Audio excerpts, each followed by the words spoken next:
Take two. Hey guys, the reason I said take two is because I just did this whole video where I explained all these things and it was really long. so both my sons advised me. They said, Mom, maybe you should do it in a little bit more quickly. So that's what I will attempt to do, but I will now because everything's already done. So there you have it. Now, what am I making for you this evening? I wanted to show you quick recipes, okay? 2 sauces and 1 starter, okay? But like always, these are very versatile recipes, so I will give you tons of little tips and explanations as we go. So sauce number 1 is a salsa verde. Now, you may have seen me post salsa verde or fresh herb sauce or something of the sort on Instagram more than once. And I must have the recipe on my website. I will make sure that it is on my website so that you can go and get like the more exact instruction and ingredients and everything. But here's how you make it, all right? Why do I like salsa verde? It's because it's a fresh sauce that's raw, right? So you've got fresh herbs and all the flavors that come with fresh herbs and all the vitamins and phytonutrients and all the good stuff that comes with fresh herbs, okay? So the herbs I use are parsley, fresh parsley. So I used the equivalent of this. What I do with parsley is that I won't use the stems normally. I'll just kind of take the leaves off like this. So I'll use, this is a kind of a small bunch. It's actually pretty thin. So I take all the leaves and then the same amount of fresh coriander or cilantro, I should say. So for cilantro, I take the whole thing. Why? Because cilantro, the stems are actually very tasty and they actually have they're almost like tastier than the, taste it next time. It's very tasty. And it's almost tastier than the actual leaf. So there is zero benefit in taking these out. You have like, and it adds a bit of juice, like extra, like moisture in it anyway. So I take the equivalent of this. So this is a small, thin bunch, okay? And I will chop that up. I'm not going to do it now because I've already done it, you see, in my 30-minute video before. So those are the 2 main herbs I use. Now, depending what market day is looking like, I may take other stuff. So today, when I went to the market, I found this. This is an herb we call savory. In French, they call it sarriette, okay? Savory is very delicious. It's it has a it's like it almost looks, the leaf actually almost looks like carrot tops, and it has like a really nice mild taste. I can't explain it. It's not as bold as cilantro or parsley. It's much mellower. So I usually, if I have savory, I will put, like this is a big bunch, I would put probably half of it, and I would put it in there. Why is it a good mix? Because it mellows everything out, you know, a little bit. Another herb that I often put in salsa verde is fresh mint, okay? There was like beautiful fresh mint. Now mint, I won't take a ton. I will take this much, you know, maybe 20 leaves. And this, I just take the leaves. Now, these 2, I will clean, I will dry, make sure it's really, really dry. You chop it roughly, and then I put it in my little blitz blender, okay? You put it in this little blitz blender. It's my moulinex, you know, that you just kind of use to chop things up, right? So that's what I did. I chopped them up with olive oil. I put about a 1/3 cup of olive oil. I also put the savory in, so half a bunch of this, half a cup of olive oil, the juice of 1 lemon, okay? Very important. You gotta have lemon in here. Then 2 heaping teaspoons of capers. Capers are like little berries that are green and they're like pickled and in a brine. If you're not familiar with capers, usually it's always like sold either in salt, or in brine, and it's always in little jars. If you've got the salted ones, then you want to like rinse out the salt.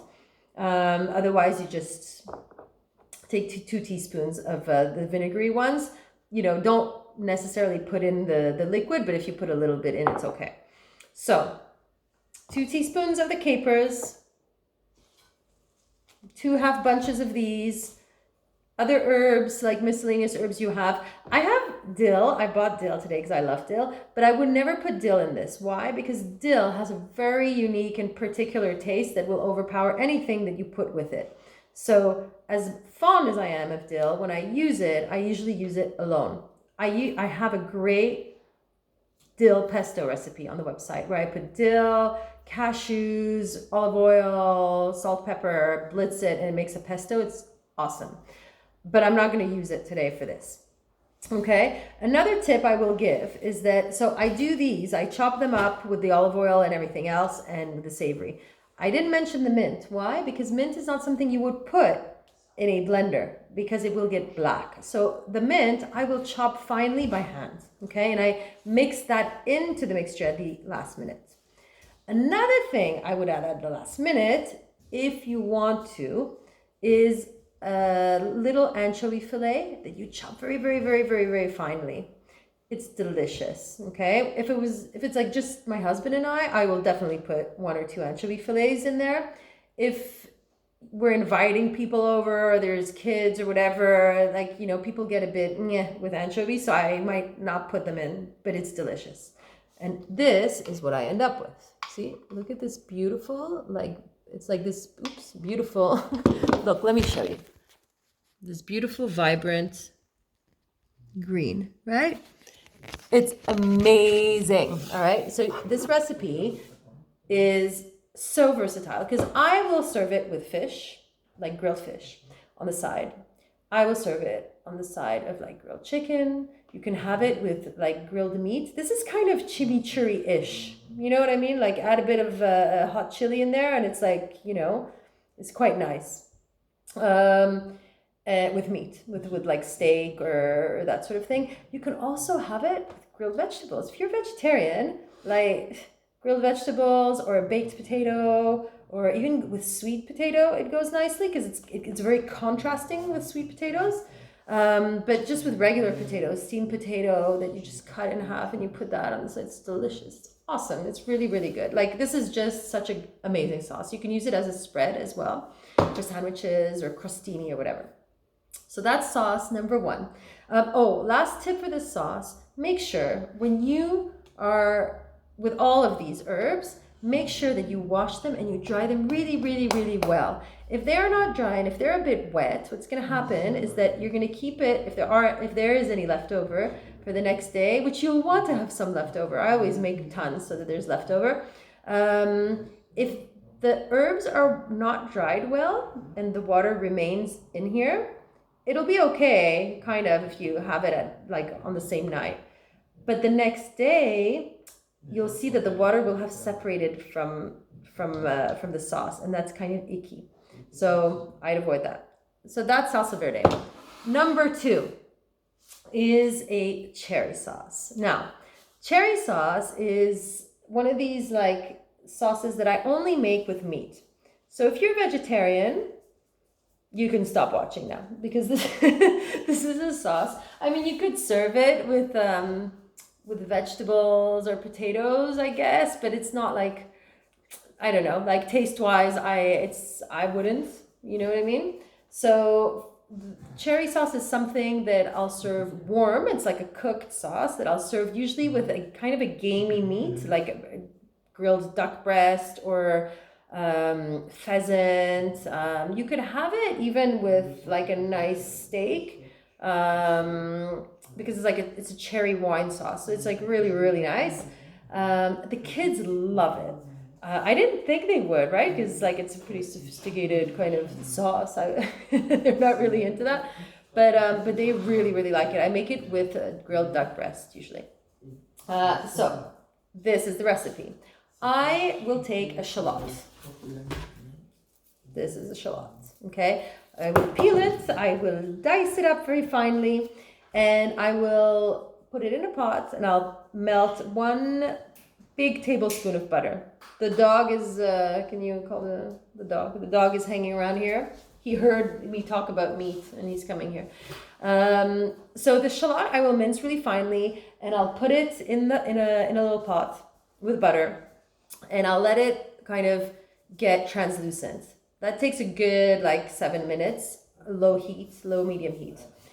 Then I will add a cup of cherries. Now, it's not summer, right? So I don't have fresh cherries, but I've got frozen cherries. And the cherries I use, are these black cherries. It says cerise noire. Dénoyauté means no pits. Okay? So pitless black cherries. These are not sour cherries. If you don't have these kind of regular cherries that are not sour, you can use sour cherries. But you would need to add like maybe a teaspoon or so of coconut sugar or maple syrup or honey or something like that to sweeten it up a little bit. So the shallot is sweating. It's translucent with the butter. It's like doing its thing. I add a cup of frozen cherries. I've done this in the past video, okay? So you put a cup of cherries and then you let that simmer, and when they are like all the juices are flowing, you add a half a cup of red wine. I used a red wine that had been in the fridge for a couple of days, okay? So you don't need to go fancy, but it's a nice red wine that was in the fridge for a couple of days. It wasn't cheapo wine. So that's what I used. And red wine is, I wouldn't replace it with anything else. I mean, you could put grape juice, but that's not going to be, it's not going to be, you know, it's not supposed to be grape juice. It should be wine. So you let that evaporate. Now, have some stock on the side, like some kind of chicken stock or some vegetable stock or some kind of stock. You may need to add a bit, like a few tablespoons, if you find that it simmers for 5 minutes and that it's not liquid enough. Okay, so depending on how liquid you want the sauce to be, you may want to put a bit of stock. Okay, so shallot, butter, 7 minutes. Cherries, 5 minutes. Add the wine, and then you let simmer for another 5-7 minutes. Add salt, add pepper, and add some stock if you feel the need to. Okay, then you reduce the heat, and then you leave it to the side until you're ready to serve, and you serve it on the side of like duck or chicken or meat or whatever. So that's recipe number 2, and it's awesome. This is not on my website, but I will post it on my website because it's really like just a killer good recipe. And it sounds like it's fancy, right? But it's so easy to make. It's so easy to make. So recipe number 3 is a starter, okay? This starter is like the easiest thing in the world to make, and I only make it in summer usually because that's when I find red peppers, like the red bell peppers. Now, the other day, I get these boxes, you know, of like organic food and whatever, and there was all these red peppers. I don't know why, but they were all there. And I didn't know what to do with them, and I just forgot about them, and they were in the fridge. So what I did is I put them on a pan, and I stuck them in the oven for 45 minutes at 180 degrees until they got all black. And then I took them out, and I left them to cool for an hour. And when they cool for an hour, the skin is really easy to take off. It's really, really easy. So that's what I did. I took it off and took out the seeds and everything. And then I just put a bunch of olive oil in there, and it was done. And it's marinated red peppers. You see that? Amazing. Now, why is this a starter? Well, in Nice, there's a few like classic starters. And this is one of them. And they're just, and people will sometimes put like garlic, like they might put like a raw garlic clove in there. You put salt, pepper, some herbs, like some dried herbs, olive oil, and you let it sit for a day or 2 or 3 or 4, up to 4 days. And then I would kind of like either puree them and put them in a Ziploc bag and then use it as a base for like a red pepper soup or something like that. Or you could add, like, you could also freeze it and like blend it, freeze it in little ice cube trays, and then take the ice cubes and use them in like you could use it in soup and tomato sauce and a bolognese, just to add a little bit of taste. Sometimes I'll use it in paella if I'm like trying to do like a quick paella, like I did the other day in the other video. I might put a bit of that to give it some oomph, you know, some taste. But other than that, like in Nice, when you go to the restaurant and they've got this entree, well, that's what they do. They just serve it like with olive oil, and then you have it with bread or like crusty bread, and it's really, really nice. It's delicious, and it's super, super easy to make and super healthy. So there you have it. I wanted to share that with you because these are recipes I make all the time. The cherry sauce I don't make all the time, but I make it regularly because it's really nice.